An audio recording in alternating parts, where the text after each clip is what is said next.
Yo, what's up, guys? Christian Loza here with How It's Done podcast, and I'm here with a good friend of mine, Nick Kraft from A+ Auto Styling. What's up, man? What is going on? So, for those of you watching who don't know, so tell us a little bit about yourself and what you do. I am a 23-year-old guy who wraps and tints cars out of northern Maryland. Awesome, man.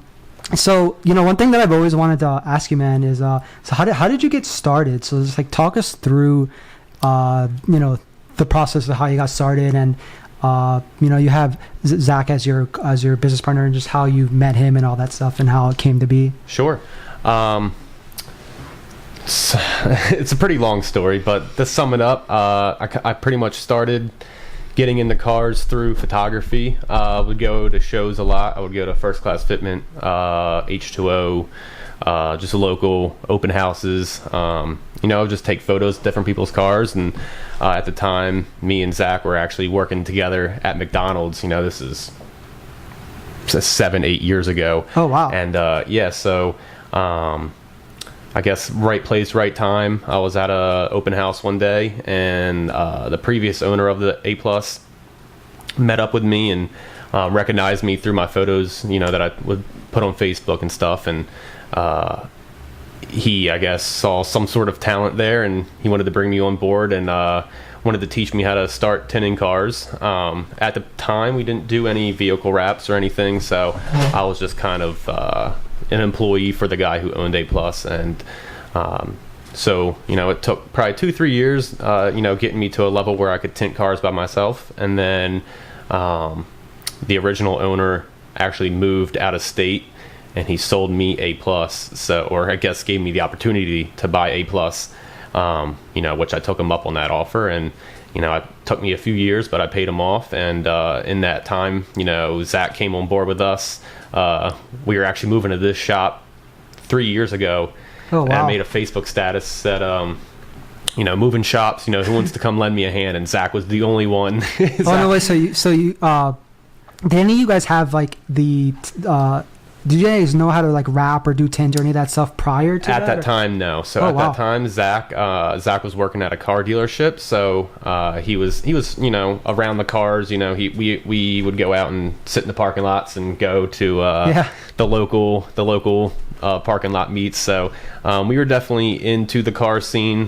We didn't do anything at that time to cars, but we both definitely wanted to be involved in pretty much any way we could. So we were tinting windows for about a year, and then up here in Maryland, the window tint kind of slows down in the winter. So so you wanted to find something that would keep you guys busy year round. Exactly. So we started wrapping. We wrapped my car first, and then we started offering our services to the public, and we wrapped probably a dozen cars that first summer, and that was 2.5 years ago, 3 years ago almost. And ever since then, just keep doing. Well, so how long has Zach been your business partner?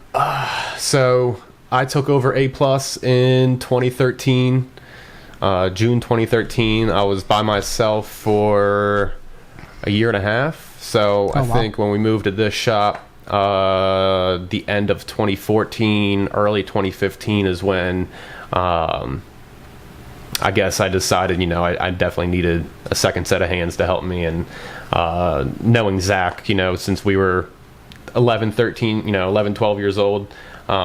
So you guys have known each other since you guys really So we went to middle school together, and then when we were both working at McDonald's together, we were definitely the youngest kids that were working at the time. So we were 14, and we didn't take that job seriously. So, but I always knew Zach had a good work ethic, and I knew he paid attention to detail, and I just knew it would definitely be a good dude. It's always team. It's always so interesting finding out what people's first jobs are all the time. Because my first job is definitely not what I'm obviously what I'm doing now. So it's really cool. But so one thing that I've always wanted to ask you as well is your transition from working at you said at McDonald's, and then you started working for the guy who owned A+ before. So you never really had a transition from going to working somewhere to then owning your business full time? It was just like you went full time right after you sold it. Exactly. Oh, so wow. I had no business experience. Oh my gosh. I took no college classes, no high school classes on business. I was definitely young and eager to have, I guess, the business owner title. Wow. And not really knowing what that entailed.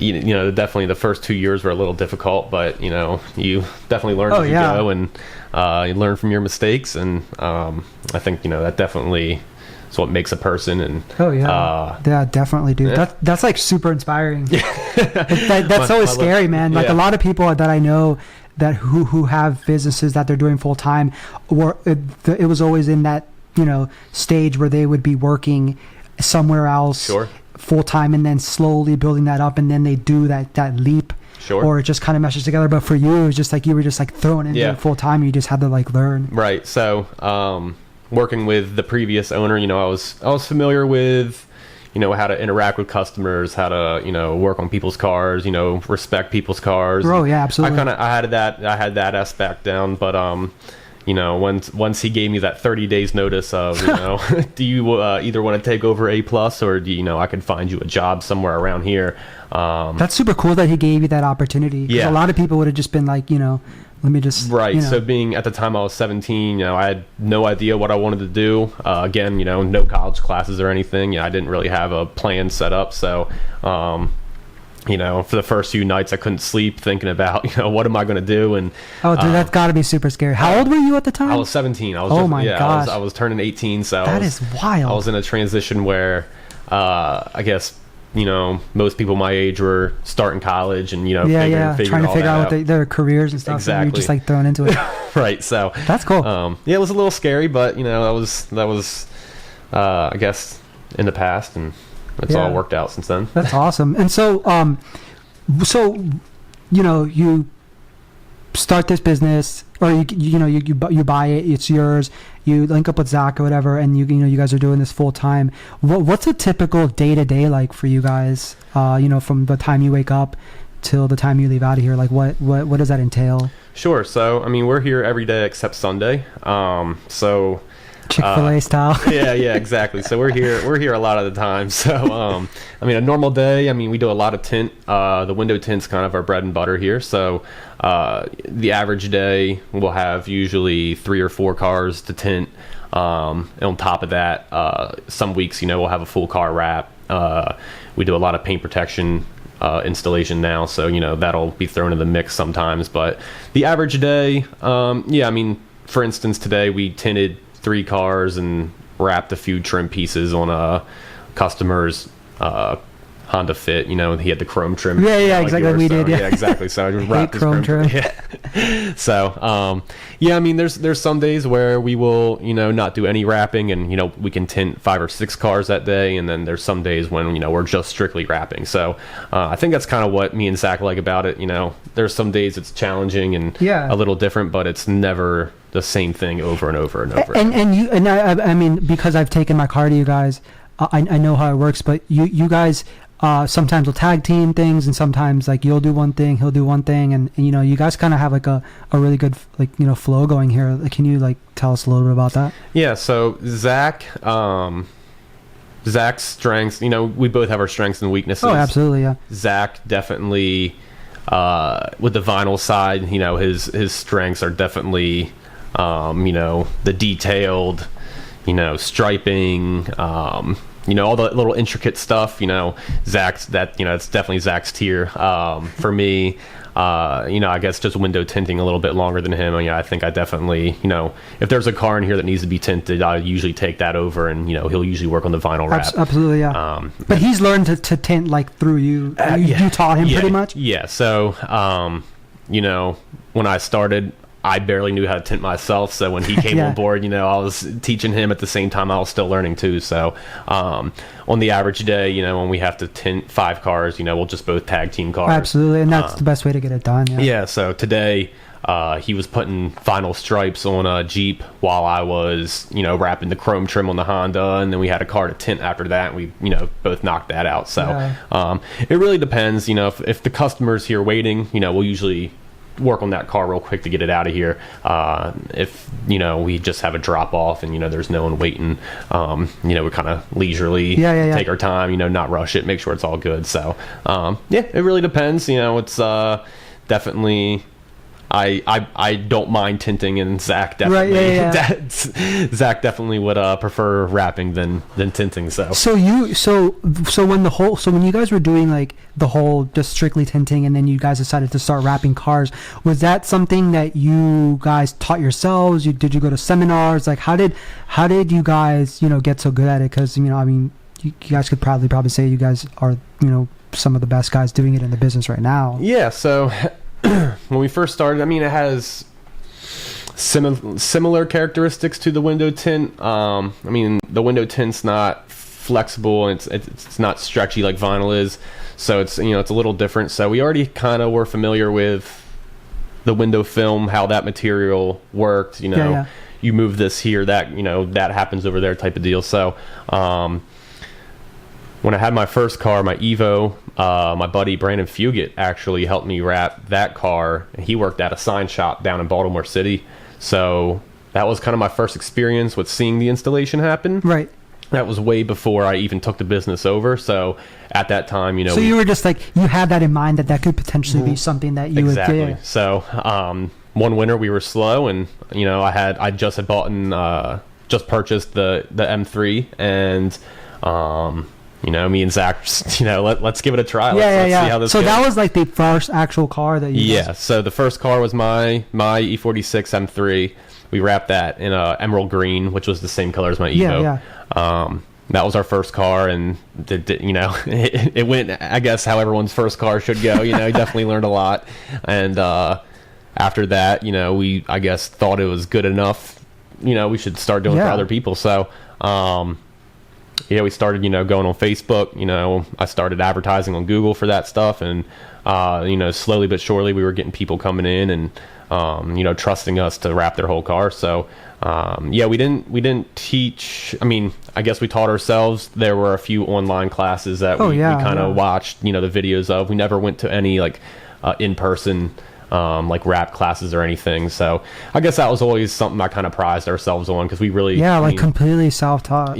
So there's a lot of guys. I'm not bashing the wrap seminars and classes, but sometimes when you go through those classes, it's you got a class of 30 guys, and you're not really it's not like very hands-on. I personally myself don't really learn that way. I have to have somebody teaching me one-on-one or two-on-one at the very most. So it was just a mixture of our first like dozen cars. We learned a lot. We learned a lot of the basics. After that, we started watching these videos. We started meeting other rappers, and just trading. Different it's all about like stories. Networking and all that stuff. Exactly. So so you guys do obviously you guys do like like we've talked about window tinting and wrapping. Is there any other stuff that you guys do? I know you guys started getting into like doing liveries, because that seems to be like the thing now. Or so we'll pretty much do anything that involves adhesion. Stickers and adhesion. You guys ever print stickers for people too? We don't. So we have a vinyl plotter, so we can cut out single shapes and letters and stuff. So we can do. Could that plotter print like stickers and kiss cuts, or is it not that kind of a? It can't print different multicolored stuff. Oh, okay, gotcha. If there's anything that is multicolored, we can outsource and get that printed and then install that. But for the most part, we primarily tint, do solid color vehicle wraps, and we do the paint protection film, which is starting to get, I guess, more popular up here. So, is there anything that you guys could potentially see yourselves getting into more later down the line, or is it like hard to tell? I would like to, I guess, get more deep into the paint protection film. Right. Because a lot of people seem to be like interested in that. I know I'm gonna probably travel down that road at some point. Right. So the whole premise behind that is you wrap. Most people just do the front of their cars. Will put the clear film on, and that'll protect it. Protect the paint from rock chips and different scratches and road debris and all that stuff. So we actually started working with a high-end detailer that's right next door, and after. Yeah, what's that guy's name again in his company? I remember we went back there one time. So his name is Brian, and his business is Reflected Images. Okay. So he does a lot of high-end work. He's in the DuPont Registry magazine. So through him, he has a lot of higher-end clients. They bring in their Porsches, their Lamborghinis, their Ferraris, and he'll clean them, and then I'll put the paint protection film on, and so that you guys like collaborate. Exactly, and he's right next door, so that definitely makes both of our lives easier. That's super cool. So and I know you had mentioned that about your E46 M3. Tell us a little bit about that, your car. Yeah, so I had the Evo for 2 years, and then I guess once I took the business over, I kind of wanted something a little new. something a little newer, not really necessarily newer, I guess something more presentable in my eyes, I guess. I just wanted to be in something to represent the company. Exactly. Yeah. So I made a post. I was actually at WeekFest 2013, and I put up a picture of a E46 M3 and said my next car, blah blah blah, and I got a message from a guy named Eric Penlow. And he said, hey, I saw that you're looking for an E46. I'm selling one. I'm selling mine in a few months. If you're interested, I'll give you first dibs on it. And check the car out. He just had a StanceWorks feature on it. It was on Heritage wheels. Cool. It was static slam, super clean. And I was just in love with the car. So I sold the Evo to a guy out in Colorado, and then after I sold that, I went up to New York and picked up the M3 from Eric. And did he sell it to you with the mods already, or did he demod it? How'd you guys figure that out? He had Broadway static coilovers. He had a set of pretty rare Heritage 3-piece wheels, and that was pretty much it. There was a few other exhaust modifications to it, but we came to the deal of I purchased everything except the wheels. Looking back at it, I should have gotten the wheels, but those are super rare. I just didn't want the exact same car. It's always a struggle when people buy someone else's car, because if the more mods you keep on it, it'll always be XYZ's car or whatever. Exactly. And that's something that you have to just, and then I feel like you've done a really good job. I honestly had no idea you bought it off somebody, so it's totally your own car now, which is awesome. And sometimes I look back and I love the clean body lines of the stock body lines of it, and I definitely sometimes regret cutting it up, but at the end of the day, it's cool making it your own, and I guess just doing modifications to really set it apart from everyone else's. So you just recently linked up with E3 Upholstery, and then what was that? What the other company was called, O Carbo? Carbon, to do your interior. So tell us a little bit about that. I know that you were pushing to get it done. So because you guys went down to Florida for the Sensation show. So tell us a little bit about that. How'd you meet those guys, and everything?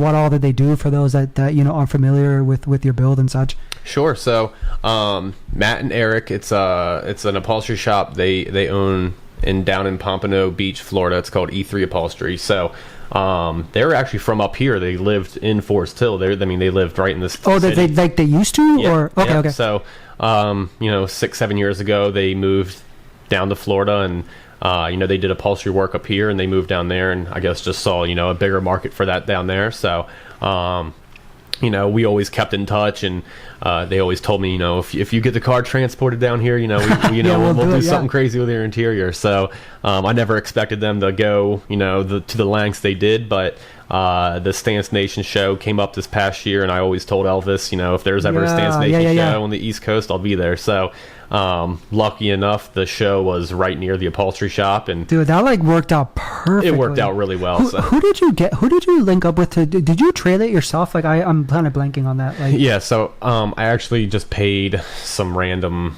transporting company to bring it down there, which was kind of a mistake at the same time. Did you run into any issues or anything like that? So bringing it down there, it didn't have any issues, which was cool, because it was fine for the show. But on the way back, the wheels got a little scratched up. But, oh man, was it on the getting into the so I guess the transporter just had to drive, had to pull my car off at some point to get other cars off, and just picture a 60-year-old guy driving my car. Oh my gosh. So when he when the guy was transporting your car, was that one of those situations where you saw it when he picked it up and then you just like met him there, or you follow him, or how did you guys do that? Like, basically, I mean, he dropped it off right here at the shop. Oh, cool.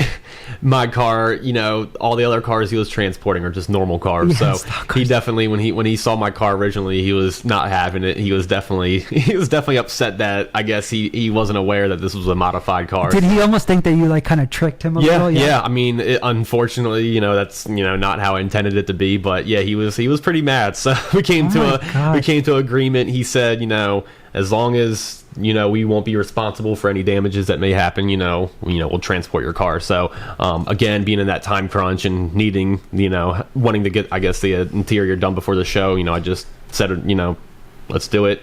And so I kind of knew, if there was any issues, they're not reliable. And luckily, it sucks that there was. Yeah. At the end of the day, I was okay because the Rocket Bunny kit was fine. That was all I really cared about. Your latest mod. Yeah, all the vinyl wrap was fine, so I didn't have to rewrap anything. The wheels, luckily, I have pretty good guys down and they like fixed it right up. Yeah, so I just called my guy Zach up at Alloy Wheel Repair down in Baltimore, and he said, "Don't worry about it, we'll take care of it." So brought the wheels to him, and Dude, that's gotta be like the worst feeling, because me with my TEs, I had a little scuff incident recently, and like obviously they got fixed, but that's like literally I was hating life. Oh yeah, when he dropped the car off, and he had me double check. He had me walk around the car to make sure there's no damages, and clearly there were. But I was excited to have my car back in town, and I didn't really, I just said whatever to it. So okay, so you link up with these guys in Florida. So what all did they do to your interior, for those that aren't familiar? Yeah, so these guys, Matt, he's the head guy down there at E3. I mean, they'll pretty much do, if you can think of it, they'll pretty much do whatever they can to get to it. So yeah, I took a look at their Instagram, and it was like, wow. It's nuts. Yeah. So they'll do, they do headliners, they do seats, they do dashes, they do custom trunk setups, they do, you name it, they'll, like I said, they'll most likely find a way to do it. So in that situation, I just told them to basically do whatever they want to do to express their their workmanship and just go crazy with it. And, oh wow! So you basically like had no plans. You were just like do as but that's awesome. Plans, so it was like kind of like their canvas to do their artwork on. Yep. Which being a business owner, I sometimes some customers come in here and say that the same thing to me and Zach, and I love that. Yeah, some people know what they want. It shows that they like trust you, and then you can just do your own thing. Right. So I just told Matt, I said, whatever you think will look cool in my car, do it. Yeah, that's awesome. He asked me if I would like purple stitching. I said, sure, let's roll with it. And next thing I know, he's sending me pictures of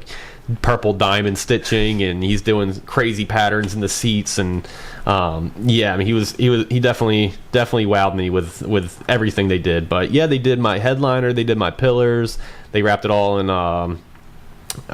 Napa leather on the doors and the seats.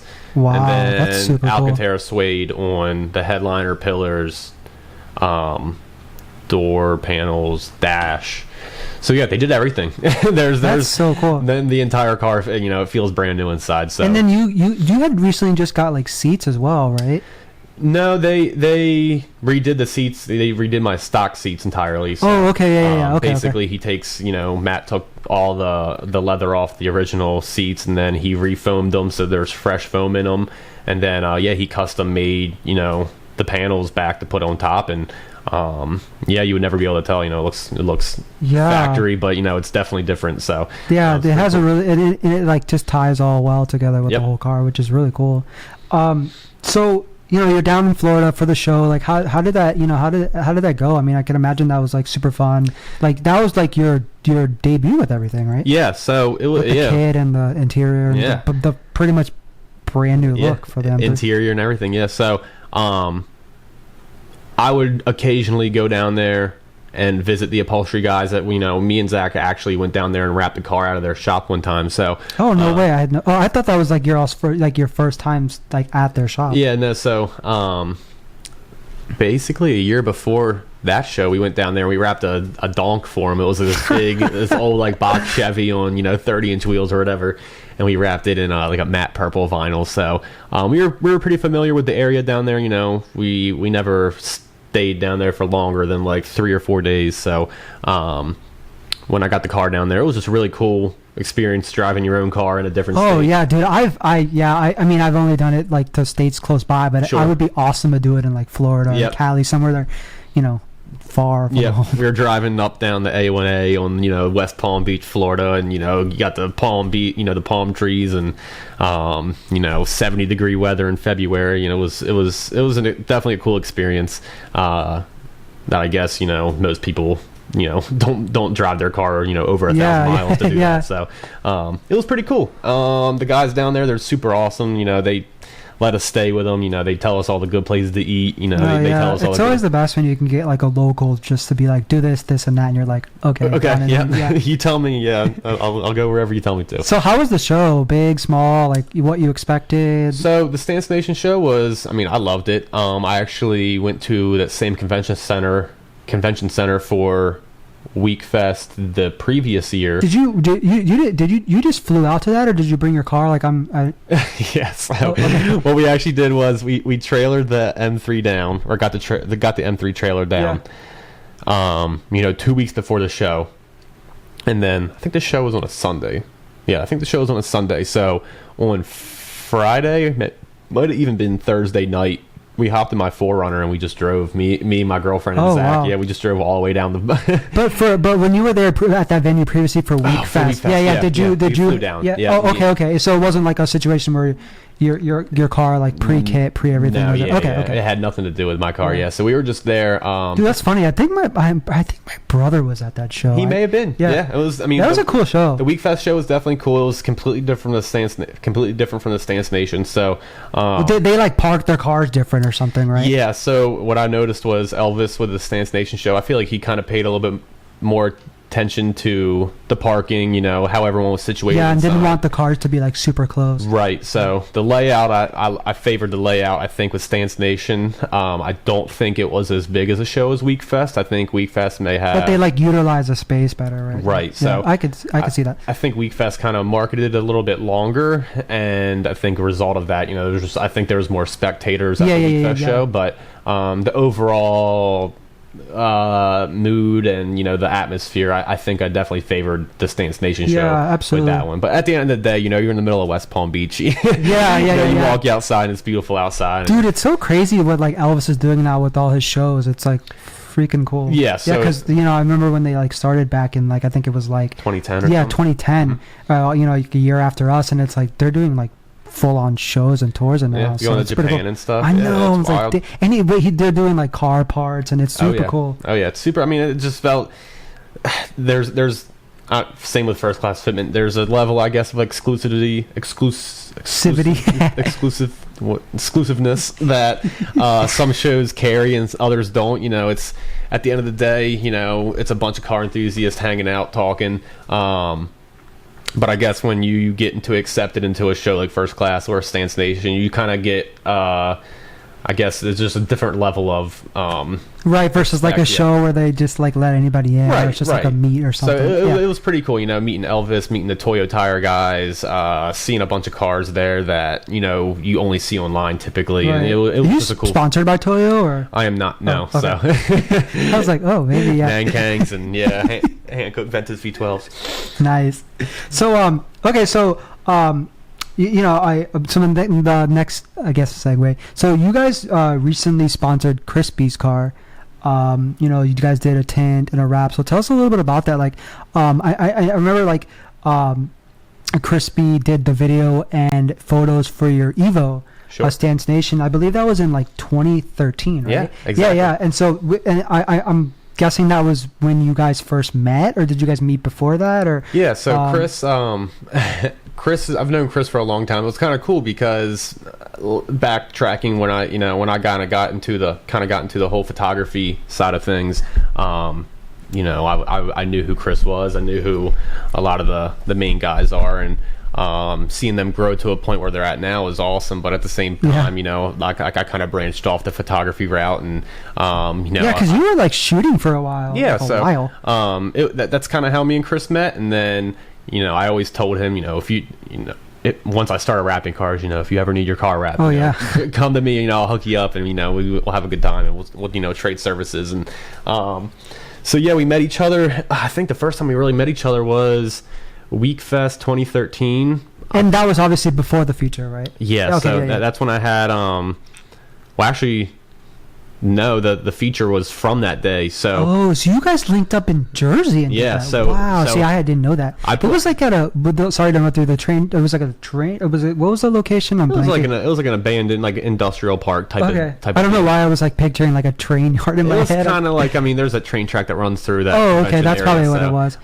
But yeah, so I go to Week Fest in my Evo. You know, I'm there just trying to have a good time, and Chris comes up to me and said, that's at that time was when Chris was doing a lot of Stance Nation features. Yeah. And I guess Elvis had reached out to him and said, you know, find a car at Week Fest that, you know, we should do a feature on, and you know, do a feature on it. So I'm in line, you know, pulling my car inside, and Chris comes up to me and says, you know, hey, you know, you want to do a Stance, you know, you want to do a Stance Nation feature? And you know, my jaw just dropped. You know, of course I would. Oh yeah, that's like goals for a lot of people. Yeah. Oh my God, yeah. So, you know, he said, okay, you know, let's link up after the show, and you know, we'll find some spot in the industrial park. We'll take some pictures. So, you know how long those days are. 8-hour day. Gosh. You know, I'm sitting. Dude, by the time those shows are like over, I'm like, this was cool, but and then it's like getting out of there, like all the cars.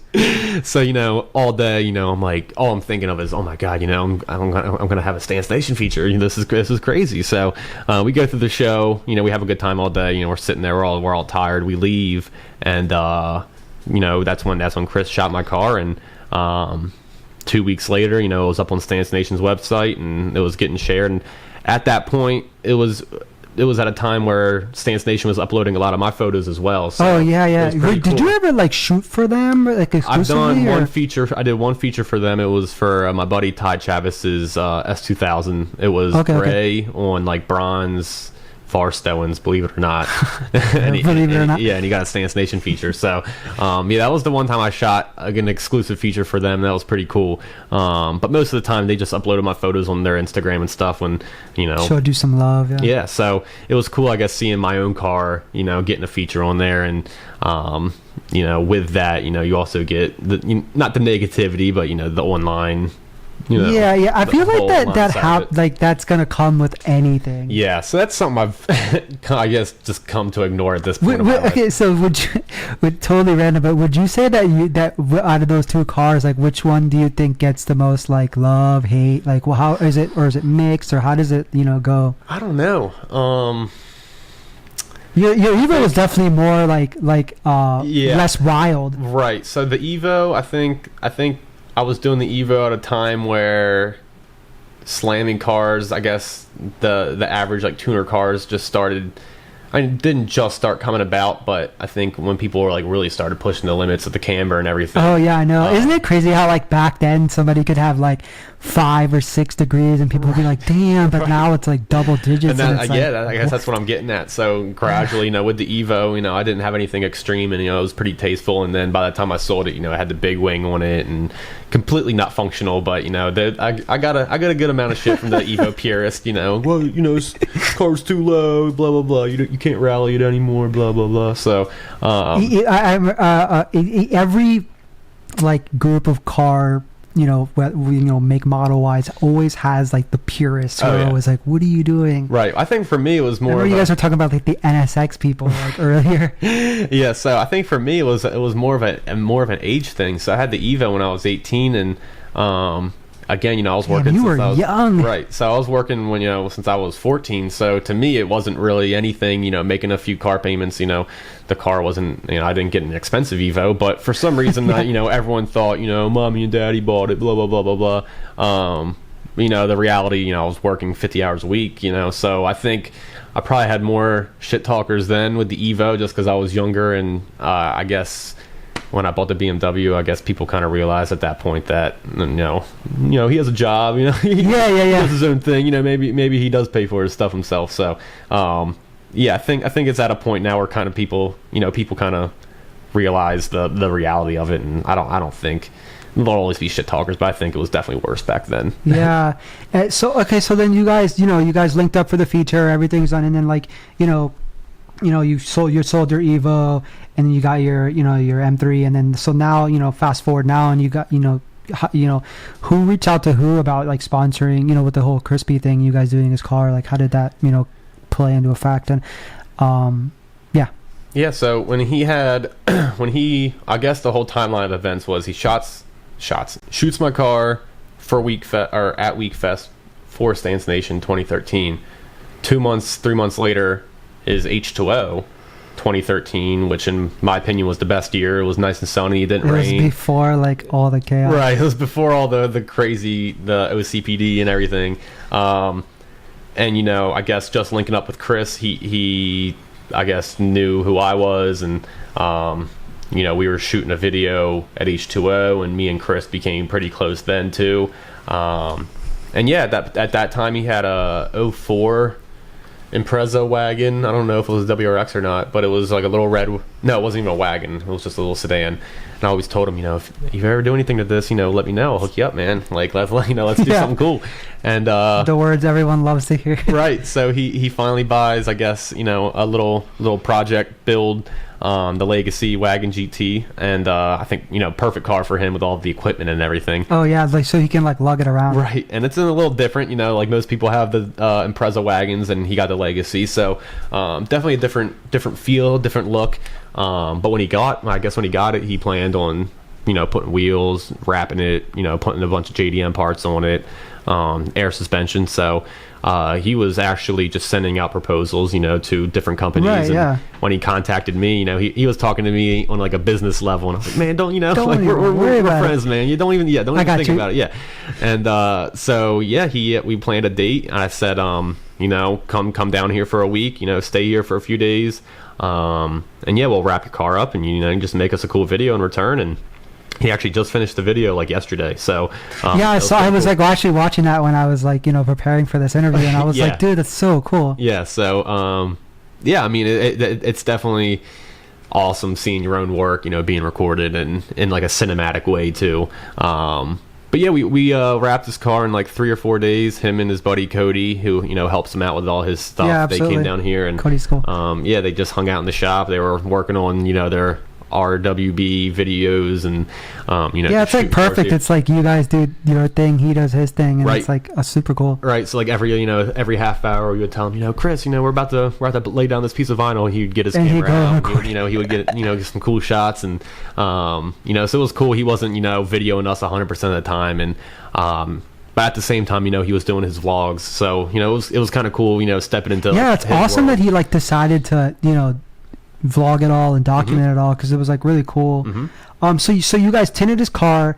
Was it any special sort of tint, or was it just like a standard? Yeah, it was just a standard. I can't remember how dark we went on it. I think you guys went pretty dark. I think we did like 20%. I think for Virginia law, that's pretty dark. Yeah, so he's he has all his equipment in the back of it. So I was suggesting to go real dark. Yeah, so nobody can see right. stuff. God forbid. And I don't think he wanted any visibility issues. So I think we went with a lighter shade. Did you guys do his front windshield too, or no? So I think he's in New York, and I know New York just changed all their they just changed all their tint laws or something. So we kept it. It was a little dark, but it wasn't super dark. But we tinted everything except the front windshield. Okay, and then for the wrap, you guys did Avery Gloss Pearl Black, right? Yeah. So when he came to me, he said, I want to wrap my car gloss black.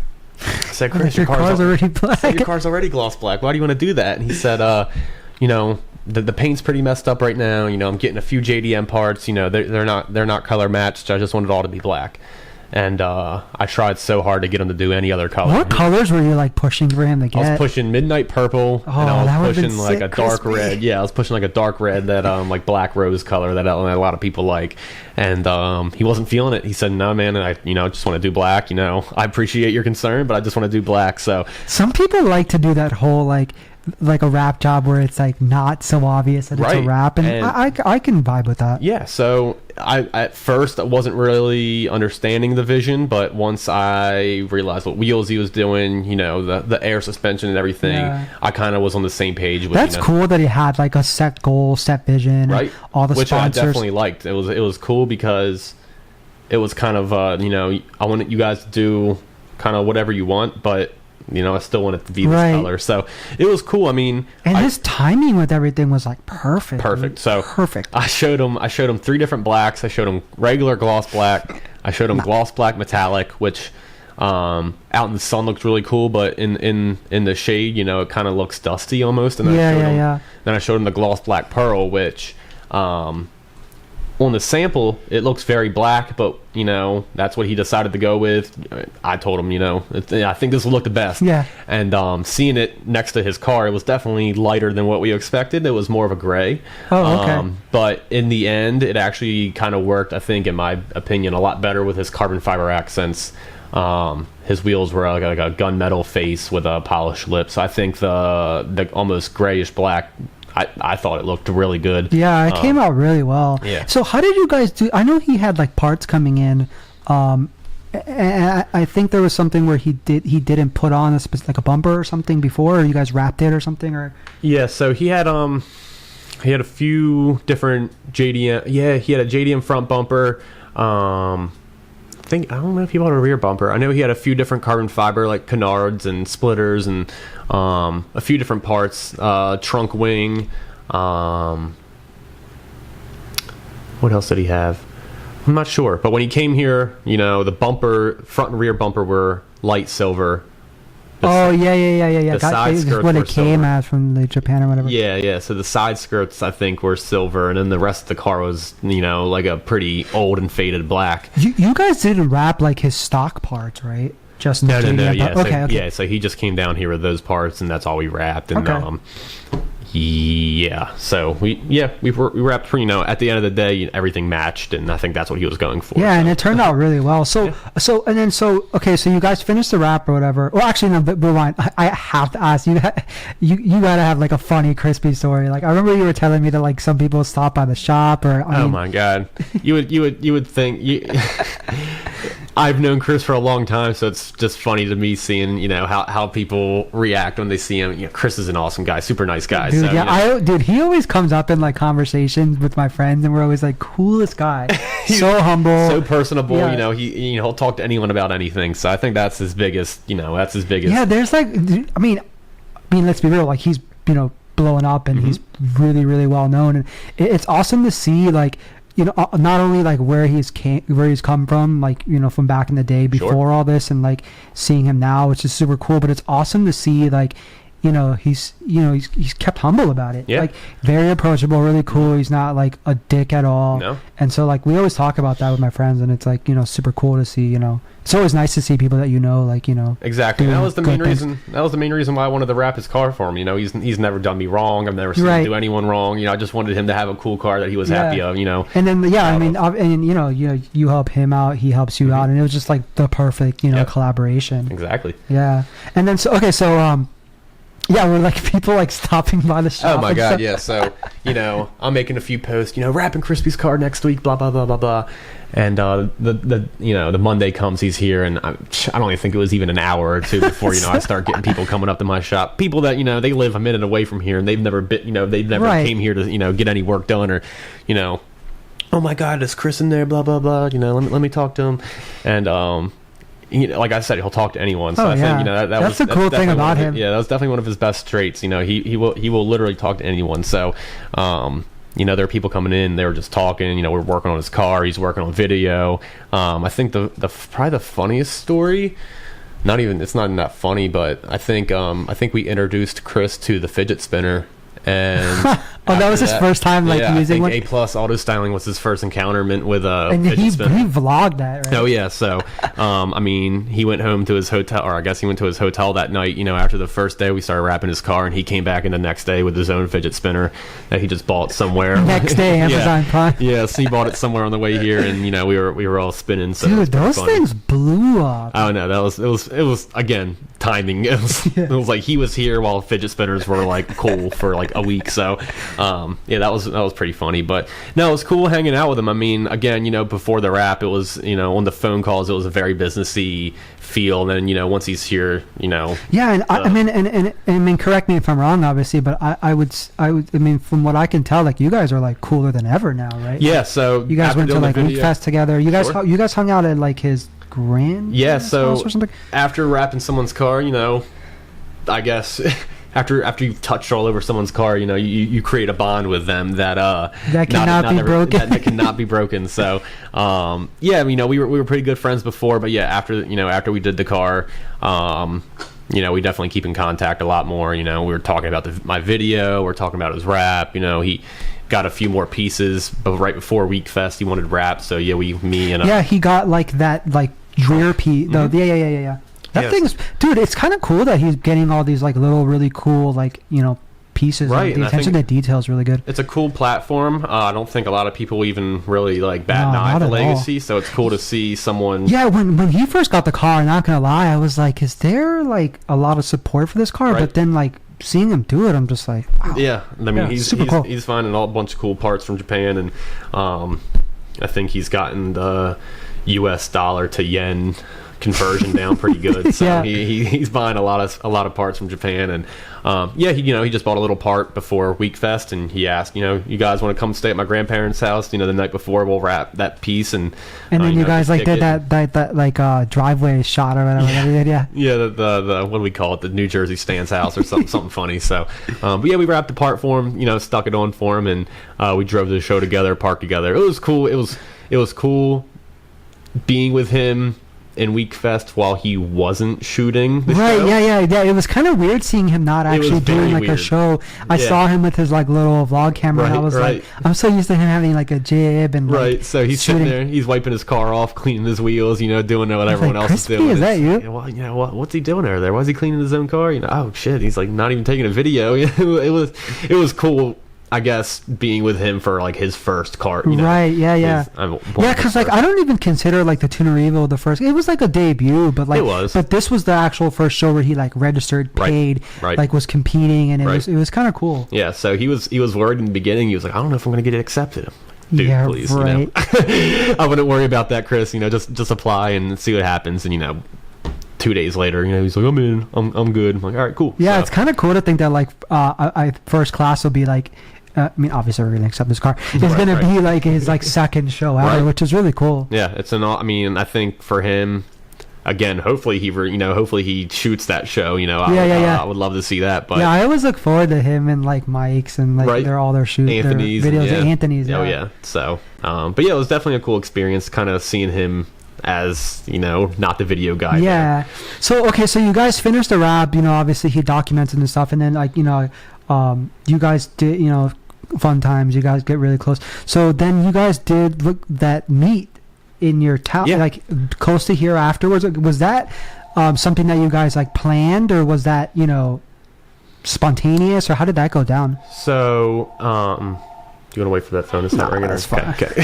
So I mean, I guess Chris can throw pop-up meets like anywhere in the world that he wants. So many people came out to thousands of people come out. So I mean, I think it had to be Wednesday. We actually decided on doing a little meet, and it was actually, we put it exactly where we had the little Be More Panda Junction pre-meet. That's right. So he said, do you guys know any parking lots around here? Blah blah blah. We want to do burnouts, this and that. And I was like, all right, man. I'm not trying to do that. I don't. Dude, he loves burnouts. Yeah, I was like, I don't want the town police, looking at A pluses, those burnout guys. So, I made it clear to him, I don't want it to be something like that, just a nice little hangout, meet and greet with Krispy. So he threw up a little flyer, I think Wednesday night or Thursday morning. So it was complete. It wasn't something it was just spontaneous. Had no idea we were doing it. And I saw that I didn't fully know the backstory of it, obviously, that's why I'm asking, but I see I was watching the vlog the other day, mm-hmm. and I was seeing how many people came out and how far people came from, and I was thinking this had to have been planned before, but this fact that his reach is hour, yeah. Wow. And so it was a 48-hour notice, and I mean I didn't count, but I would say there's probably 200-300 cars that that was came out crazy. there. It was pretty wild. And he was just having a good time talking to people, and it was cool on the videos seeing how far some people came. Oh yeah, there's people that I think there's some people that came 2 hours away. They 2-3 hours. They wanted they had Chris signing their T-shirts and signing their stuff. So it was cool because it was again an A+ type of thing too. So we had his car out front, we had my car, Zach's car, a dozen cars that we wrapped, all parked next to each other. So it was a good time. It was a nice night, and a lot of people got to meet him. That it was funny seeing the comments oh my god, Chris is in my town, Chris is in my city, oh my god, it's so cool, this is crazy. And me and Zach are just Chris is our buddy, there's nothing, we don't need him to sign our stuff. So it was cool. It was cool times. Yeah, that was cool that he documented it all. Mm-hmm. Okay, so I have to ask. So I remember reading in your feature that before you were planning on getting your Evo, you were looking at getting an AP1 at 2000. That would have been cool. Yeah. I mean, I love your car, your the two cars you've done, but that would have been cool. So my thing with that is, growing up, I mean, I guess the only car I really ever drove in a lot of times was my buddy Kevin's. He had an AP1, then he had an AP2. We would just go driving all night long. He would text me and give me a call. Hey man, you want to go driving tonight? He would come pick me up at 11 p.m. and we would just drive. Dude, that is the best cruising car. So yeah, that's I guess what I'm getting at is, had I gotten that car, I don't think I would have slammed it and cambered it out I naturally do. So had I gotten an S2000, it definitely probably would have been a different, or a meaty track fitment or something. Something fun to actually tear up back roads and have fun in and not worry about D-beating and all that stuff. But I've always loved S2000s. I mean, it's really hard to find a clean stock one now. So I mean, every now and then you'll find 30,000-40,000 mile original owner S2000, but they're going for 20. Dude, it's funny. Roy, who does Can I Beat with me, we were trying to look for one for his brother about a year ago, I'd say now at this point, and his brother was living in Chicago at the time, or he probably still is, but he was looking there, we were looking here, all over, driving distance wise from both, and we could not find one. Right. And when we finally did find one, we went to the dealership to look at it. It was at Tyson's Corner. Right. And dude, it was we thought we found one, and then we were looking at it, and you could barely see that it had crazy hail damage. Right. And we were just really sad. Cannot find an S2000. Believe it or not, there's actually one out here right now. It's probably the cleanest one you'll ever find. It's right at the body shop. It's for sale, or no? It's a customer's. So it's a customer's. He bought it last year, and it got in a little accident, so the body shop was fixing it up. So, I guess it has some body work done to it, but otherwise it's a low mileage, completely stock S2000. I don't think there's probably 30 of them out there that are like that. Oh, I know. I always get jealous when people have really clean ones. Oh yeah. And I'm just Dave's. When I see Dave's, I'm just oh. I know. I told myself that my next car after I'm done with the TSX is gonna be an NSX, but if I ever got my hands on a clean S2000, dude, I honestly would probably go for it. Oh yeah. Yeah, the S2000, I don't know. I feel the S2000 is just, I love NSXs as well, but I think the S2000 would just be an overall more fun car to drive around. I don't know. Yeah. So I gotta ask, what's been the most fun you've had wrapping a car since you've been doing this? Any car specifically? Besides Krispy's? The actual action of wrapping. The The donk was pretty fun, just because it's like a donk, you know. You don't do that every day. You sit back and look at it, and you're like, "What is this?" The donk was pretty fun. Me and Zach went up and wrapped an I-8 up in Massachusetts one time. Do you guys travel and wrap often, or is it like now that you have the shop? I prefer people bring their car here. You know, we have all the tools and lighting and everything here that, you know. Lighting's really important. So there was a gentleman up in Massachusetts who wanted us to come up and wrap his I-8, and the price I gave him to come up there and wrap his I-8 was still half the price of what his local shop told him. So, it was almost worth it. Yeah. So me and Zach went up there. The guy owned a hotel. We stayed in the hotel for free. How convenient. Right. It all worked out pretty well. So, I told the guy, you know, it would take us 3 days to wrap it. Me and Zach got it done in 2. You know, we just worked 2 12-hour shifts in a row and knocked his I-8 out. Fun. I don't know if that'd be a word to describe it. It was definitely rewarding. Right? Yeah, it was very rewarding when we were done. Just doing something, you know, that quick, and, you know, it looked awesome. And, it was a cool feeling right when we were done wrapping it. You know, the customer picked it up, and as we were heading down, you know, back home, we actually ran into him on 95, saw him driving next to us, and it was just cool with that, you know. You're like, I did that. Yeah, it was cool seeing that. I was like, oh my god, you know, look at that. So that was pretty cool. I mean, as far as fun goes, I mean, it's never really like super fun to wrap a car, it's but like work. It's cool, you know, being with Zach. You know, we're you know, best friends, and, you know, just talking. You know, we usually have a good time every day, so it's never that bad. That's cool, man. Yeah. So what was the last car you guys traveled to wrap? Is that, I mean, I know, like, you know, you guys don't do it often, but what was the last one? Might have been the I-8. Oh, wow. I mean, yeah. I mean, we've only traveled, I think, literally the donk. Yeah, just because, like, it's just a lot easier and probably like cheaper. Yeah. I mean, in that guy's situation, like, he obviously got quoted like really high. Right. So I mean, you know, there's a wrap shop every 30 minutes, pretty much wherever you go. So, you know, it's, I guess, unless someone really wants us to do it, you know, they'll usually find someone else to do it. But I think the I-8 and the donk were really the only two that we actually, you know, full cars that we wrapped outside of the shop. Yeah. Cool.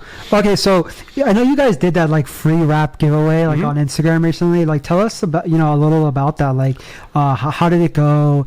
Like, who won? Like, just all the logistics about it. Right. So, I don't know. I'm always thinking of different ways, different marketing techniques to try to get people, you know, talking about A+, or, you know, just trying to get A+'s name in people's face on the line. And, you know, I figured giving away a free wrap would definitely be that's like a good way. Who doesn't want a free wrap? Right, all you have to do is, you know. You can't beat a free wrap. So, yeah, I mean, the only stipulation, I just told people, you know, here's a picture, reshare it, tag A+, you know, tag whatever free wrap. Yeah.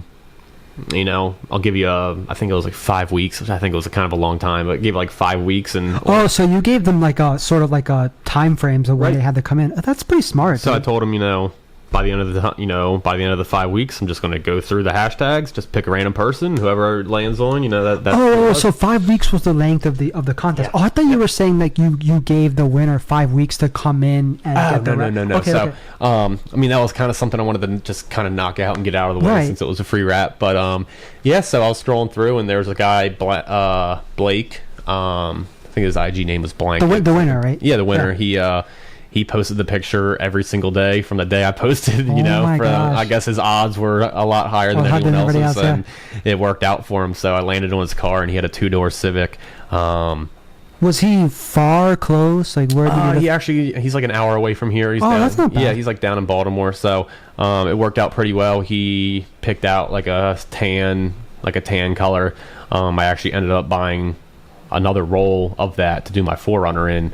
You like that? Is that what sold you on that car? Yeah, it's like that Toyota like sand. That's on the new 4Runners and Tacomas and Tundras, I guess. So, dude, those new Tacomas are so nice. I know, man. If I had the money, I would definitely get a new 4Runner. Yeah, because Roy has one, and it's like, this is actually pretty cool. Oh, yeah. Well, I would definitely get it in manual, though. That's for sure. Yeah, I know the new cars. Yeah, they're tough to find, but I love all Toyotas. So, do you guys see yourself doing like another contest sort of thing like that, or was it just like something? You know? I mean, yeah, definitely. I don't know, because it definitely has its perks, man. I remember seeing it on like a lot of people's. I'd probably structure a little different, maybe. How so?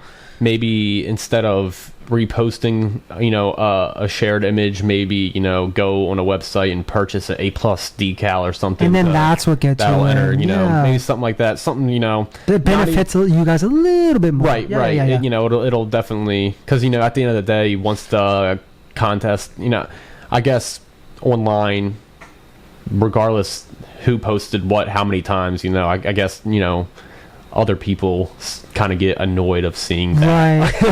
I can understand. So I bet you that guy lost so many followers. Oh yeah. So yeah, I guess it was worth it for him. But he definitely had a few people that stopped following him just because he was posting that every day. So I would probably structure it a little different. Like I said, maybe buy a decal or box sticker or something. That makes sense. That'll enter you. Okay, so H2o is coming up. You guys are definitely going to that. Yep. What day are you guys going? Or what days? We're probably going to go down Friday to Sunday. Previous years, Zach was telling me that both your girlfriends have like beach houses right there. Yeah, so they That's both. So so it's super nice. But previous years we've gone down on like Thursdays, and not too much stuff goes on Thursdays. If you go down, I remember one year I went. I think it was like either Tuesday or Wednesday, and it was just so dead until like Friday night. Yeah, Friday night's when it starts getting rowdy. Anything before then, you're really an outcast, and if your car's extreme, you're getting pulled over. It's guaranteed. You can't hide behind a bunch. And then of by other the time cars. It's Friday, and all your friends are there, you can't even drive your car because it's been impounded like 3 times. Oh my God. Have you ever gotten impounded? No, right? I haven't. Probably jinxed myself because knock on carbon. Right. My car's never been pretty like this extreme, so this is the most not extreme. Gonna lie, I'm definitely a little nervous about going down this year. It's not going to stop me from going. Right. It might halt me from driving around the whole time I'm there. I feel like a lot of the people like Spencer and all those people with extreme cars are better off, like, and I know he does this, just finding a good parking spot and just like chilling there. Right. So that's probably going to be my plan. I think I'm going to be on like 90th Street. So are you guys on the strip or off? We'll be on the strip or higher up. Definitely not where the action's at. But I feel like that's a lot better though. Yeah. So I've stayed on the strip before in the past, and it's just like I've stayed on 20th Street. I've stayed on 10th Street. You don't sleep. You don't sleep. You wake up to the sound of VR6s just revving it down any time of the night. So I like staying up on the higher streets. It's definitely a little bit more calming, and you can actually sleep. And but I don't think I'm going to be driving the car. Dude, you guys should do like a meet somewhere or something, like you and Krispy or something. Yeah, so we threw one last year. The only problem with that is a lot of the parking lot owners hate everyone there. So I think like all the ones are like at Roses. Right, and, like, they're all canceled. Center. Yeah, so we found a parking ride outside of Ocean City last year, and we threw like a little beat. Yeah, we did that. Like, I don't know if you ever went to any of them. We did like the Hoopers meets with like Can I Beat, and like we just haven't done it in a while. But and then one year we did like a bike meet, which was cool. But it's really hard, man. A lot of the locals and the owners there are just like catching on. Right. So it's hard to find something. My biggest thing, I don't want to tell a bunch of people to go to a lot. They show up and then it gets and then you can't even go there. So that's I guess the tough part about H2o is you're definitely against all of the locals, and which I can understand to a point, but at the same time, you live in a vacation spot. You have to. I'm surprised they don't complain about like what's it called when you do like Hot Rod Week? Yeah. So, did somebody die there this year? It's like no one's ever died at H2o. They have Jeep Week, they have Motorcycle Week, they have Hot Rod Week, they have Cruise Week, they have all these different weeks. But then they like and then hate H2o is the one. Apparently, H2o is not.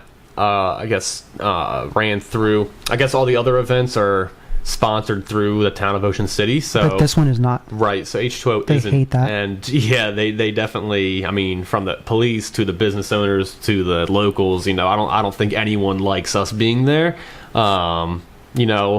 I'd say 90% of us are there just to have fun and not really be destructive, and then of course you have the other 10% that are let's do a burnout for 3 streets long and almost hit somebody. And then once that happens, how long have you been going H2o? My first H2o was 2011. Oh, okay. So yeah, ours was like 2010. So yeah, but I've missed, I think, like one. I missed the one when the hurricane. Yes, happened. The hurricane. Definitely missed that one. That did not look fun at all. No, so I'm glad I was glad I missed that too. People were like, "Oh, it was cool because you could like chill with your friends, like at the hotels," and it's like I'm that's not trying to do cool. that. Right, I'm trying to go see cars. So yeah, I've been going since 2011. And you've missed that one. That's cool. Hurricane Jaquan or whatever that was. That was like the one year I missed. Is a hurricane coming this year? Jose or whatever? Not. Yeah, I hope not. I hope not too. It rains every year. Yeah, so H2o was never lucky. It rains. Like I said, 2013 I think was the only year that it didn't rain. Yeah, it was like really sunny. It was perfect. Mm-hmm. I think that was like probably the best year I would say too. In my opinion. That or 2012. Yeah, those years were, I don't know, they're just a lot more fun. The camber wasn't a big thing. The police were there. People were getting pulled over, but it wasn't anything like it is now. It blows my mind that these cops are pulling people over for like these people, like a lot of the people getting pulled over are from out of state, so it's like you're slapping them with a law that is on like in Maryland. Like I don't really know. I mean, that just doesn't sit right with me for some reason. Right. So they definitely bend the rules a little bit. I mean, I guess you can't really argue with the police, but I mean, they definitely, I drive my car up here all the time, and the police. There's a few police officers that do you get pulled over a lot? No, and that's the thing. Up here, they don't understand it sometimes, and sometimes they think it's a little extreme, but. I think Ocean City, I think it's just a money thing. I think, they're see banking off those people. Thousands of people coming from out of state. And in my opinion, if you hit someone with $1,000 fine and ticket and they live impound them. Yeah. And they live in South Carolina, they're going to pay. What are the odds of that person coming back up to fight that ticket? It's like zero odds. So most of those people just pay the fine and, move on with their lives. And I think that's what the police and Ocean City is all, I think they definitely count on those people coming and ticketing them. And luckily for me, I live close enough where if I did get a ticket, I think I would go to court and fight it for sure. And see how that goes. But I know a handful of people that live, not 2 hours away, and they get hit with tickets, and they either don't come back the next year or they bring a different car. I think Spencer drove his motorcycle last year, so he doesn't. Is he taking his car this year? I'm not sure. This year it's different looking this year, so he might get away. It's not red anymore. He might get away with it, but he still has all the camber and everything. Oh my god! Yeah, I saw a funny video the other day that somebody posted of him getting pulled over, like because he lives around just somewhere. Just somewhere in Virginia. And it's like wow. So are you running like a front plate on your car? No, right? That's my biggest thing. I will this year. for H2o. Yeah, that's. I hate the way my car looks with the front plate. I hate front plates, but you have to, right? Yeah, and it's messed up because cars from Pennsylvania, you don't need a front plate, but if you come but to then Ocean they slap City, you, right? If you come to Ocean City with no front plate, somehow they'll give you a repair order. You're like a criminal or something, right? So, yeah, I mean, other than having the camber, I'll try my best to comply with whatever, whatever they are looking for. So, I'll probably drive, aired up a little bit higher than I'm usually, driving. Yeah, because then you get like the natural positive camber when you go off. Yeah, your car doesn't really air up that high though, right? Or it does. I mean, it does a good. Yeah, bit. my car airs up more in the rear than it does the front. Really? Yeah. Is yours like that? I think that's the opposite. Yeah, I think the front goes up a little bit higher. Oh no! I'm sorry, dude. The front does go up. Okay, yeah. Yeah. So when I had my last, I actually had D2 bags in my car a few years ago, and then I went back to Broadway statics. Now I'm on airlift bags, and I think the airlift bags definitely. That's crazy. You went from like static to. I bought the car with Broadways, then I bought D2 bags, and I bought Broadways again, and then I bought bags again. So I've had both of them twice. So. What do you prefer, dude? Between the two, it really depends. I mean, they both have obviously their pros and cons. Because I've been on both. I mean, my Civic had, BC coilovers, and now I'm like air ride. I mean, the airlift. Right. So I mean, I don't know. I honestly, you can't beat the reliability of bags. Yeah, you really can't. I really. Even though I ride, not even a money thing. Cost not a factor in it. I just think that bags are the overall best option for anyone that wants to go low. I mean. at the end of the day, I think for some reason people with coilovers get more respect. Right, because they're like always low. But I mean, I'm over that. Right, you see their car in person and their fenders are beat up. You know, their shit's falling off their car. Their front lib's cracked in half. They got zip ties around, which is cool. You know, that's some people's thing. To me, I kind of got over that stage. And me too. Yeah, I'm glad to say that like my fenders are like in very condition. So especially when I bought the Rocket Bunny kit, I knew immediately. I was like, I'm not breaking this front lip. I'm not breaking these front flares and turning. You know, I'm just, you know, I'm not doing that this time. So with my last wide flare kit, you know, those definitely got pretty chewed up from being on coilovers. Have you had any issues with your bags or no nothing? Yeah, same, dude. A lot of people are like, oh yeah, like it sucks to blow a bag, like all that shit. I mean, I might have like a small little leak, but I feel like that's common. Yeah, it's pretty common. I think when people have problems with bags, it's kind of not their fault, but I think if like everything's installed or something, right, I think if everything's installed correctly and your wheel's not rubbing your bag, you're not going to have any issues. Yeah, I remember one time I was at an Import Alliance show. This was, like years ago, and one of my buddies had was bagged on his MK4, and he had driven all the way from like our area, and he like hit me and my buddy Nate up and was like, oh, I just blew a bag, like I need like, you know, to order parts, and like one of the brackets was gone, and we had to go to like a hardware store and try to find this like specific bracket. And I was like to myself, this was like years ago, I was like, I am not ever bagging a car. And I was like all about coilovers, and now bags are the way to go in my opinion. Yeah. I was so used to riding around low that I just ride around low now. Right. And when I like go to a show, I just drop it maybe like half an inch or so, and like, you know, just enough to like tuck my tire or whatever, and then like, you know, it's awesome, it's convenient. You can do it on your phone now, and it's like, it's awesome. Yeah, I mean, even I don't know, I guess at the end of the day, if you want that respect of driving low, coilovers are your route. Right. If you want to keep your car in good condition, bags are the way to go. I don't think either or drive better than the other. I've seen drift cars on airlift bags. I've seen, you know, it's like full blown track Mustangs, you know, running in 9 second quarter miles. They're on air suspension. So I think the misconception that bags can't perform is kind of totally amazing. Yeah. I think it's been proven in the last few years. So are you running 3P or 3H or 3P or both, or B2? Okay, B2, cool. Old school. Yeah. Nice. Yeah.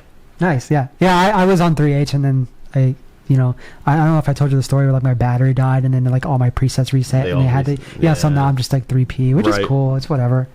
Yeah. So H2o, the actual show, is canceled this year. Like kind of. A lot of people don't really seem to care. Yeah, I don't really. I mean, I think it'll definitely. Canceling the actual show may result in maybe like a few of the older Volkswagen heads not going. Yeah, maybe them not going. I think even at that point, I think they're still going to go, just because they've been probably going longer than we have. Right. That's just their thing. I don't think canceling the show is going to affect it pretty much at all. I know there's like when was the last time you've been to an H2O show, if you don't mind me asking? 2011. First year. I think it was my first year. It's cool, but I'm not. I mean, I love any car, you know. Yeah, likewise. I'm just not a very big Volkswagen enthusiast. Right, me too. What the show is. So. Right, me too. And my other beef too, dude, is, to be honest with you, like Sunday rolls around, we check out of the place that we're staying at, and I just want to go like chill, but then go home. Right. No, I don't want to stand in line and go to a crazy show. Right. And it's just, I just think that they picked the wrong day, but I don't know. But it's never like easy to get in and out of either. No. There's always that like long line, no matter where they've had it out. Right. It's just like not really my thing. Yeah. So I'm with you. Sunday morning, you know, the fun's pretty much, you know, dying down. You know, I just either want to get the hell home, get on the road, start beating traffic. I mean, the show, the one year I went, it was definitely, put together pretty well. You know, had I been a Volkswagen enthusiast, I think it would have been, you know, the show to go to.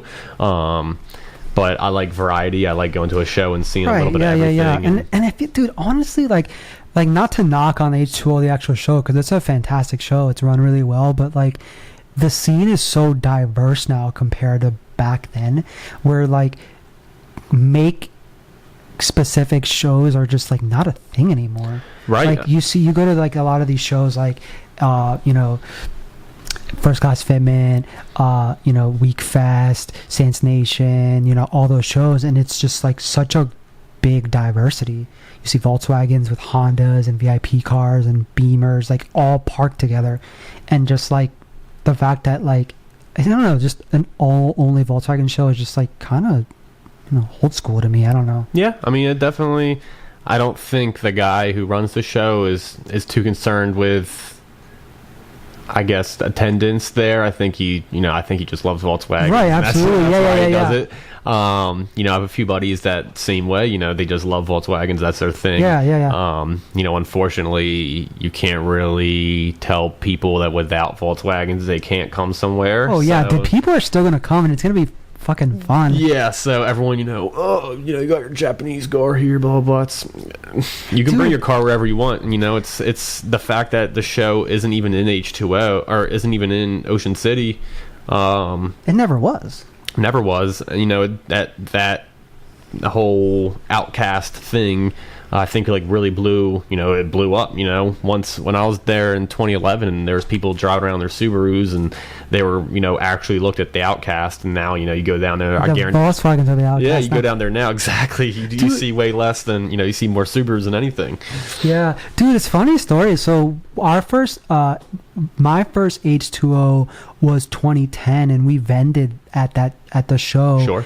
And it was with we like. I mean, obviously it cost to vend, and it was like, we didn't really have much cash flow back then, so we like split a booth with this company called Counterculture, and I didn't.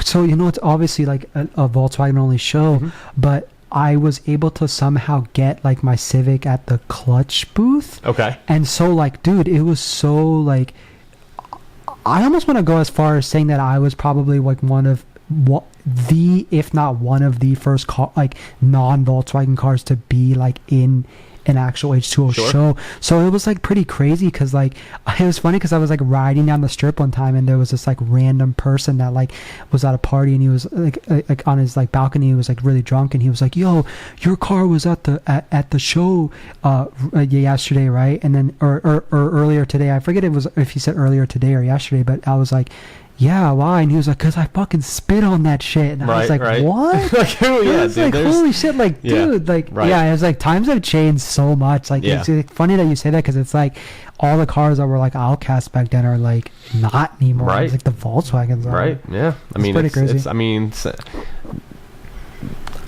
I would never vandalize someone's car, but I mean, I see that stuff all the time down there. I mean, it's usually like the old Volkswagen heads that are doing it. They're like, so like pissy about that. It's I don't know. It's not going to get any better for them, so they might as well just get used to it. Yeah, but I don't know. I'm kind of looking forward to this year just because it's like, I don't know. Hopefully we have good weather. Right, I think the weather always changes. I'm like scared to look. Right. just let it roll. Yeah. Okay. So what I was gonna say. Okay. So dude, super random, but I actually like.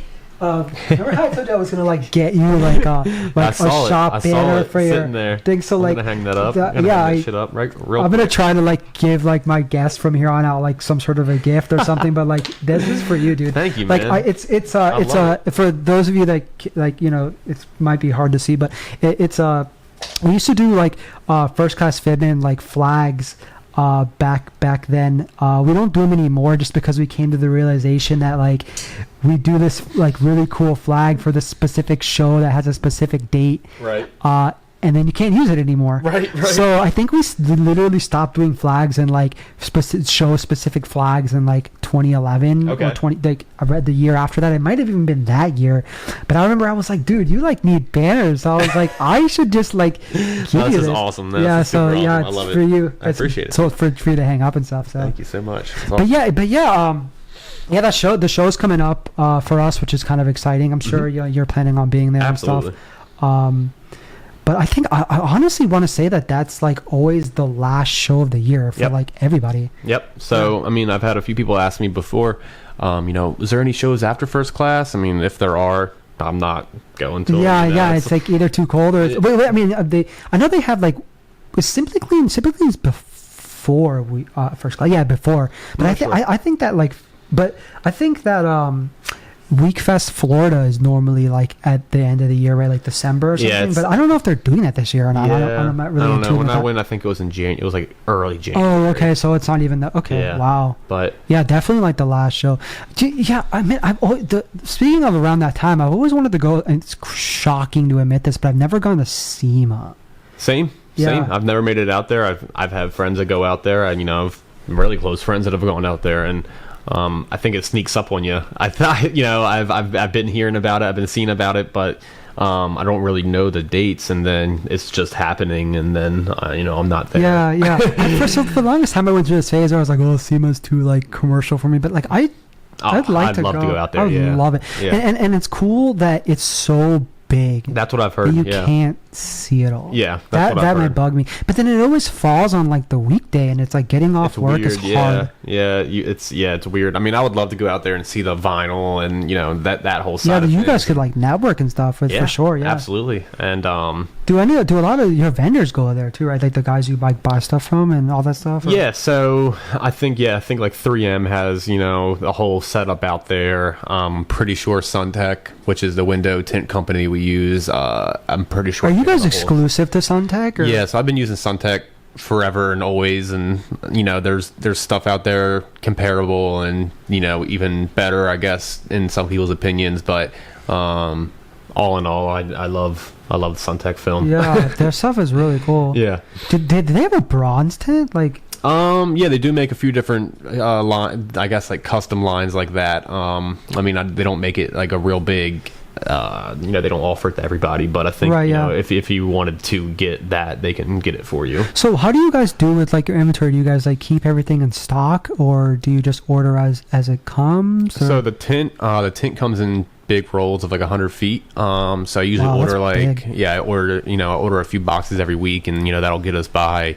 So we always have tint in stock. The vinyl wrap, I usually order that per job. If someone wants to wrap their car mint green, I'm not gonna buy a roll just to sit on it. So the vinyl wrap, I usually have the customers pay for the whole roll, and then once it's done, we usually just use the rest for stickers or whatever. So that's just like standard procedure for all your jobs, is they pay for the roll materials. and then okay. Have you ever like ran into any issues with any customers where they were like, you didn't see like a payment after the job was done or anything like that, or is it normally just like pretty? Most people are pretty fair. I mean, there's been one or two times where someone wasn't able to come up with the remaining money, and I'm pretty cool about that stuff. I'm not gonna like come to the house and make a big scene or anything, but there's been a few people that I guess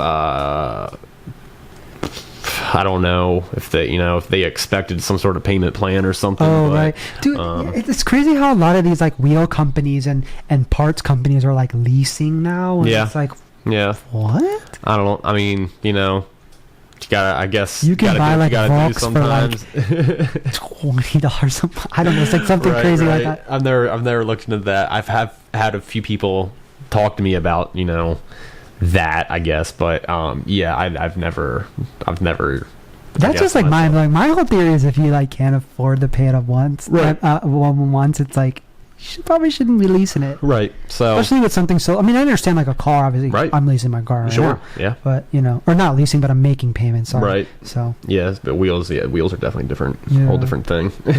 So okay, so we've been doing this for like almost an hour and 30 minutes now. So real quickly, like before we wrap things up, like, what would you say is like one of your biggest like influences, whether it's like people or with your whole business and your day-to-day like operation? So I guess a few people come to mind. I guess as far as like shop inspiration goes. Oh yeah, and it doesn't have to necessarily be that. Just like anything. Right. So I mean, as far as like the shop goes, I would love to bring A+ to like a high-end scale shop where people bring their cars from all over. West Coast Customs is a huge name. Oh God, yeah, dude, they were big. There's a shop out in England called Yanamai's. They're a huge shop. They do a lot of celebrity cars out there.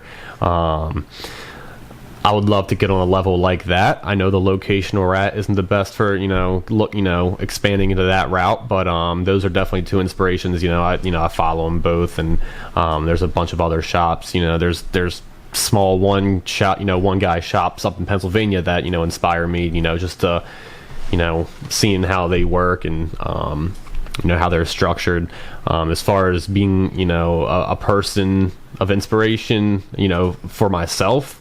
There's a few people that come to mind. One is one of my customers. His name is Mike Wysong. He's an older gentleman. He's actually the CEO of health pharmaceutical company. Oh, and, the guy who came by and I think it was like a white R8. Yeah. So you might have met. Did you meet him? Yeah. I think he came by for a little bit. Yeah. Super cool guy. So Mike, he's a family man. He's got a bunch of kids. He's got an R8. He's the CEO of a big company. But when you talk to him, you would never know any of that. I love when people keep it real and humble like that. His daily duties are to just be a good person. Be nice. Just be an overall good guy. I think he's definitely someone that inspires me, not only to just do good in business, but treat other people with respect and treat customers fairly and equally. Otherwise, I've definitely have a lot of inspiration from other people, but coming to my head, he's definitely one of them. So it's always cool to just see people who are doing it big, and you can just aspire to that. Yep. It's one thing to see them on TV or wherever, but if you know someone specifically like that, it's success can brush off on someone. Absolutely. And it's always good things. Yeah, absolutely. So last question before we wrap it up, where do you have any big goals with the company or your car, or where do you see yourself going 5, 10, whatever, maybe 15 years from now with this whole, do you see yourself still doing it, or what sort of thing, basically what does the future hold for Nick Kraft and A+ Auto Styling? It's hard to tell, man. I mean, the future is definitely not easy to predict. In a perfect world, I would love A+ to keep rolling forever. I don't picture myself really doing anything but this.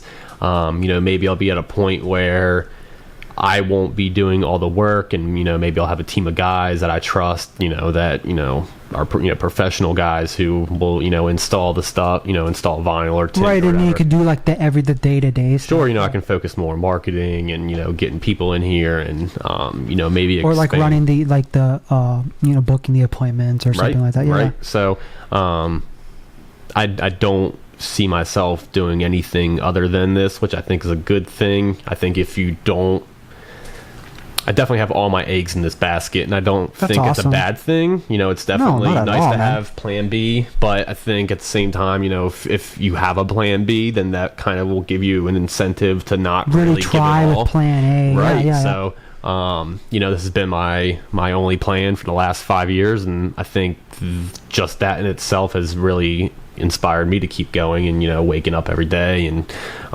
treating every customer, like I said, fairly, and just not really losing touch with my first customers that used to come in all the time. Right. Yeah. The day one people. Yeah. So I would love for A+ to maybe get a bigger shop 10 years down the road. Right now this is perfect for us. Maybe I really like what you guys did with this whole the waiting rooms. I love it. The table, I don't know if you guys can see it, but it's carbon fiber.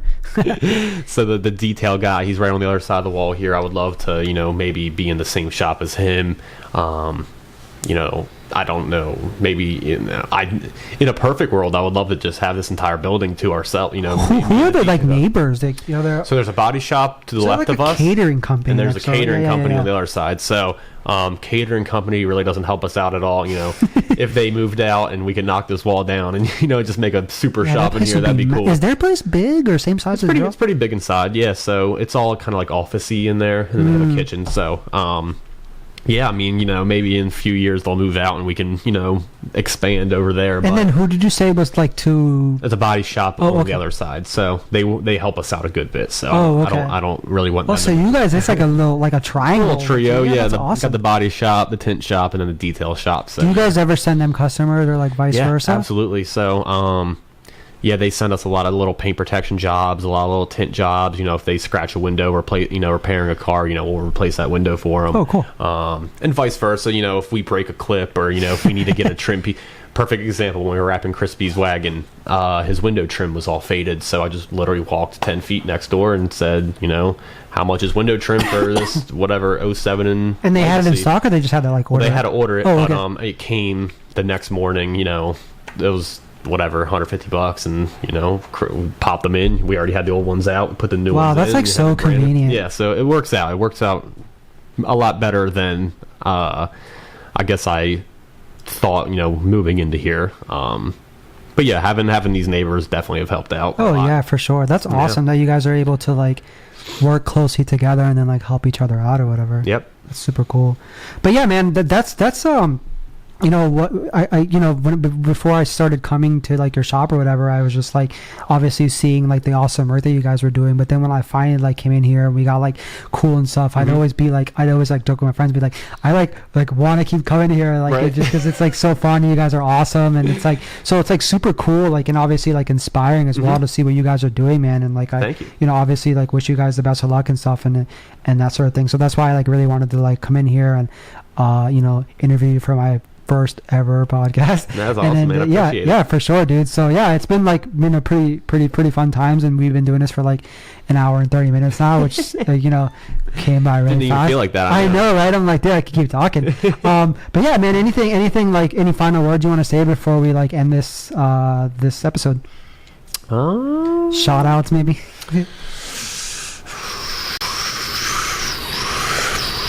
I don't know. Shout out Zach. Shout out to Zach, Ralph the Rapper on Instagram. Follow Ralph. I guess a lot of people don't know why I call him Ralph. I literally thought his name was Ralph. Right. A lot of people do. Oh, so no, that's not his name. One time, like 8 years ago, he threw up, and from that, we called him Ralph, just because he Ralphed. And now, like, it just stuck, and that's his name. So, dude, I would have loved to have him on here with you, but like, obviously, I only have 2 mics. I know. I was telling him. Maybe we'll do like a follow up later down with us all 3 of us. Featuring Ralph. Yeah. But yeah, man. Shout out to Ralph. Shout out to E3 Upholstery down in Fort Lauderdale. Carbon, he's out in Arizona. Work. Yeah, my buddy Matt, he's out in Arizona. Krispy. Who else? I don't know. There's too many people I can think of, but yeah, man, I'm just honored that we're on this level of friendship. I've always looked at you and your brother as the Can I Beat guys. Oh yeah, hell yeah. It was definitely. Yeah, I'm really glad we got to do this, man. I was like, obviously, like a lot of planning went into this and stuff, and I'm glad that we got to sit down and talk, and hopefully, like a lot of people, see this and get a lot out of it, because I think like I obviously learned a lot from this as well, and so it's been fun. This is Christian Loza with How It's Done podcast, and this has been Nick Kraft of the A Plus Auto Styling. Hope you guys enjoy. Till next time. Peace out. Peace. Dude, that was fun. That was good. I like that. Oh man.